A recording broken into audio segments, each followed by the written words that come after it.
सिर्फ high points होना काफ़ी नहीं, पीआर चाहिए। तो सुनो मेरी बात। Hello everyone, my name is Sajid और मैं ऑस्ट्रेलिया में एक रजिस्टर्ड माइग्रेशन एजेंट हूँ। आज बात करते हैं जनरल स्किल्ड माइग्रेशन वीज़ा 189, 190 और 491 के बारे में। सबसे पहला सवाल ये होता है, पॉइंट कितने चाहिए। हाँ, 189 के लिए ये बात ठीक है कि higher the points higher the chances of invite, लेकिन 190 और 491 के लिए सिर्फ पॉइंट्स हाई होने से काम नहीं चलता। यहाँ पे स्टेट की रिक्वायरमेंट ज्यादा मैटर करती है। स्टेट्स की रिक्वायरमेंट समझना कितना जरूरी है, आइए आपको एक एग्जांपल से समझाता हूँ।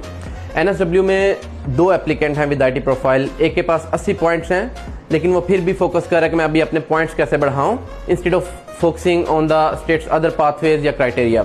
दूसरे के पास 65 पॉइंट्स हैं, लेकिन वो एनएसडब्ल्यू 491 पाथवे 1 को फॉलो कर रहा है, जिसमें वो 6 मंथ से जॉब कर रहा है और उस स्टेट की बाकी की रिक्वायरमेंट को मीट कर रहा है। आप बताओ जल्दी पीआर के चांसेस किसके हैं, जो 80 पॉइंट्स पे है और अपने पॉइंट्स बढ़ाने पे काम कर रहा है, या वो जो 65 पॉइंट्स पे है और स्टेट्स की रिक्वायरमेंट को मीट करके वो डायरेक्ट नॉमिनेशन लॉन्च कर सकता है। मेरे ख्याल से स्टेट की रिक्वायरमेंट मीट करने वाले के चांसेस ज़्यादा अच्छे हैं।